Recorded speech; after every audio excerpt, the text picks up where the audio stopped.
This has been a big day in both branches of the U.S. Congress. On the House side, Democrats nominated Nancy Pelosi to be Speaker when they take majority control next year.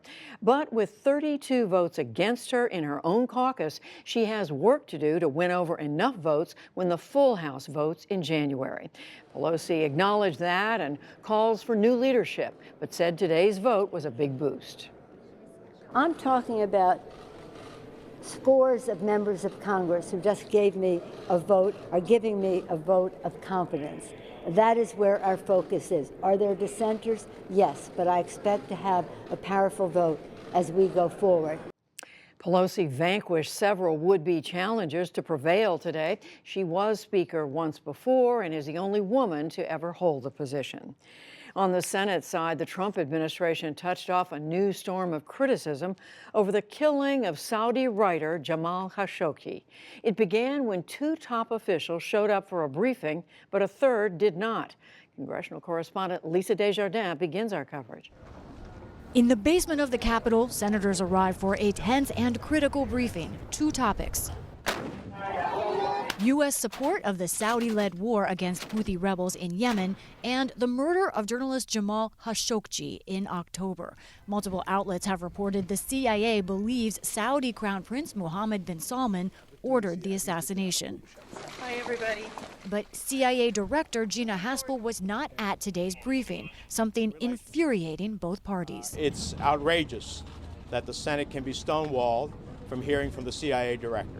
I cannot recall a briefing on such a sensitive measure where we have been denied access to the intelligence agencies of the United States.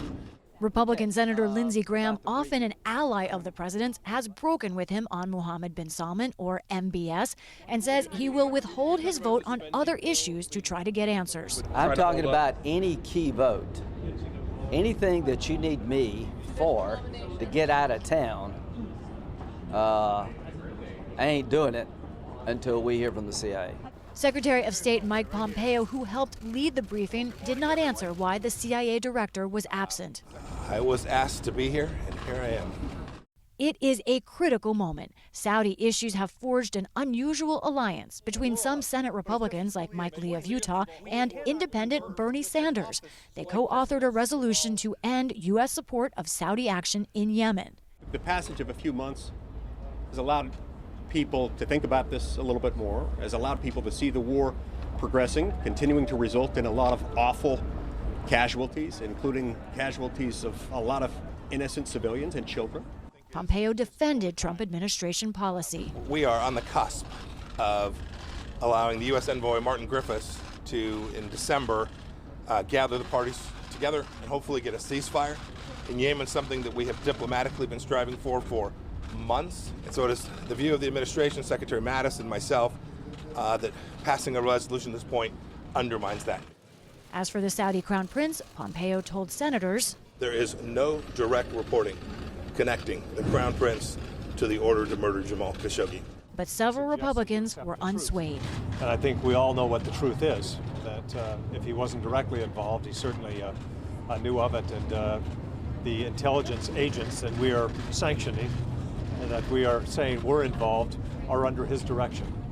In a sign of some defiance toward the White House and Saudi Arabia, in just the past 2 hours, the Senate voted overwhelmingly to take that Sanders-Lee resolution to end U.S. support of fighting in Yemen out of committee. So, Lisa, what happens next in the Senate on the issue of Saudi Arabia? We have to keep a very close eye. What we expect is a vote likely next week. It's remotely possible this week, but more likely next week to see if they will get a full debate on this resolution. I expect we will. Then after that, it could be open to amendments. That's when we could have a free-for-all. Some like Lindsey Graham are saying they want to change this idea, add things, tweak things to bring more Republican support on board. Today, 14 Republicans voted to try and get to this resolution. That's significant, a very big difference from a similar vote that happened in March. Now, this was not the only drama today in the Senate. There was this effort to protect the Russia investigation, the special counsel Robert Mueller. There was a bipartisan move to do that. Tell us what happened. That's right. Senators Coons, Flake, and others had a bill that would make sure that only the the only reasons to fire the special prosecutor in this case would be for cause, essentially, and that not everyone could do it. There was a hope that this would actually get a vote today, but no, Senator Jeff Flake tried to bring it up. There you see Robert Mueller, and it was objected to on the floor by another Republican, Mike Lee. That's important, Judy, because now the only way that this Mueller protection bill can get a vote is if Senator McConnell allows it to get a vote, or if every senator agrees. That's because of how Senate rules work. And it seems that Senator McConnell does not want to bring it up at this time, even though it may, in fact, have a majority of Senate votes. Now, you were telling us this has a direct connection to another important vote today in the Senate. This was a down-to-the-wire vote on a controversial judicial nominee, and it was a difficult vote for the only African-American Republican in the Senate. That's exactly right. I mentioned Senator Jeff Flake. He has said he will not vote in favor of any judicial nominee until the Mueller investigation bill gets a vote. So he was a no at the start on this judicial nominee. This man's name is Thomas Farr. It's important to talk about him. He has been nominated for this Eastern District seat in North Carolina since 2006. He's controversial, Judy. I want to show you a couple of things about him. He is currently an attorney. He works on workplace and employment law in North Carolina.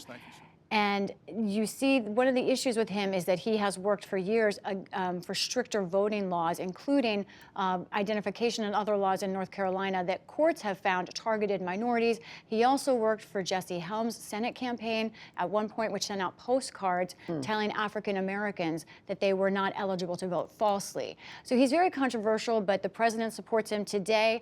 It came down to one vote. The vote was 49 to 50, and the outstanding vote was Tim Scott of South Carolina. I sat in that Senate chamber, Judy, as Tim Scott sat in the back on the phone trying to sort out his vote, and in the end he came out, he was a yes for moving forward on this nomination, but he told our Sahar Khan that he hasn't decided his final vote yet. There's a very big issue, of course, about how you perceive race and how the Republican Party perceives issues of race, and I think it will be decided tomorrow when we have the final vote on this nominee. So as you say, Lisa, all three of these issues revolve around one thing, and that is the president. We know Republicans in the Senate, in the House, have had their frustrations with the president. Are we seeing that frustration turn into something more? I think that's right. We're seeing the senators be a little bit more bold here on Saudi Arabia. However, one good longtime Senate source of mine who's sort of gone both ways on the president, one lawmaker told me, it has to be a very serious matter for us to take on the president directly. And what you see this week, clearly we feel they are serious matters, things like Saudi Arabia. Maybe some kind of page has been turned. We'll see. Find out. Lisa Desjardins, thank you.